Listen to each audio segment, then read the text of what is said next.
The Servants of Democracy Warbond has been out for about a week now, and I can honestly say it is probably one of the most fun warbonds they've ever created. Now, whether you know every single aspect of this warbond already, or you're just checking it out for the first time, it doesn't matter. We're gonna give you a brief overview of all the weapons. Certain things have been reported, other things you're gonna be hearing for the first time, and then some really interesting things that you can do with these warbonds that not many people are talking about. So first off, let's start out with that double-edged sickle. Honestly, I haven't found a gun that's this much fun to play and also use among all three different species. Now, when I say fun, yes, it does deal damage and it is really good at all three species, but there is the caveat of you will burn yourself and you will kill yourself quite frequently unless you're really keeping an eye on your stims and quickly changing between the mini nuke pistol, other heavy weapons, and stratagems, giving yourself a chance to cool down and not burst into flames and die.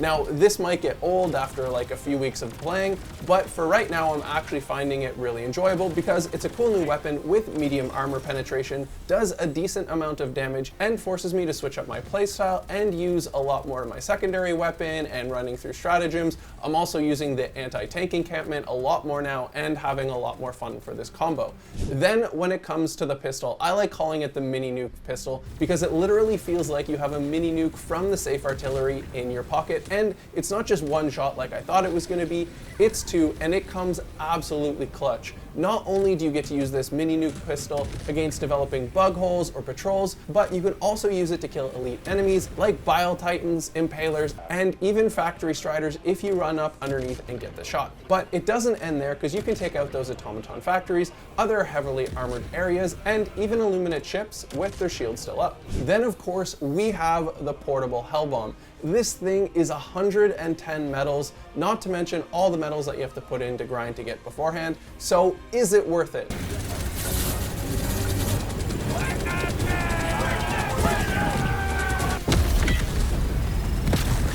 Short answer is yes. If you're the type of player, however, who only wants to worry about peak strategy and conserve your metals for other things, then I mean, maybe not do it. But for everyone else, it's just such a cool new dynamic to the game. You see people running on suicide missions, diving in and throwing it clutch. You can also sneak up to a Bile Titan, drop it, or a Factory Strider, run, and you have that fun new element of now needing to run and trying to escape to see if your master plan will work and come out alive. But not only that, we're seeing people get so creative with this thing where you can actually call down an anti-tank emplacement, drop your hellbomb, arm it, and then have the tank emplacement fall from the sky and fling that hellbomb into oncoming enemies. As you can see in this clip here, this guy nailed a Factory Strider with it.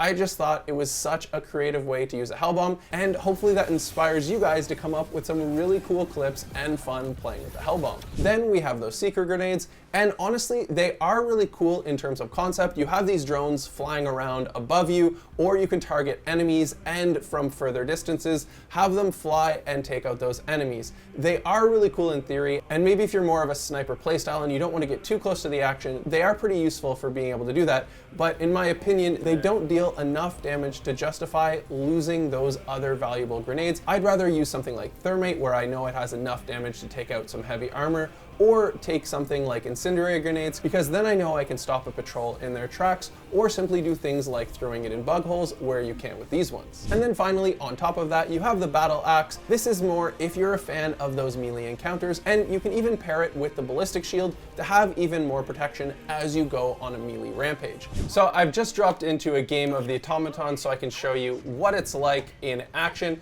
but this is the Servants of Democracy armor. It's kind of funny. It's like the martyrdom in Call of Duty, where if you die, you set off an explosive. However, in a game mode like this, it's not really as practical as Call of Duty, where fellow players run over your body and you can kill them.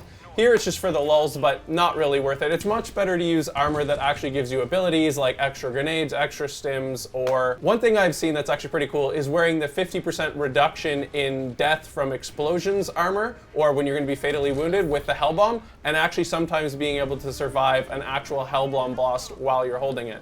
And one of my favorite things to do is quickly pick up your hellbomb, go run into the action. You hit ragdoll. You hit X on your keyboard to activate it, or double tap the D-pad down on your controller, and a mistake. And then so I'll get a hit 5. Here's the Hulk. Let's go right up to the Hulk.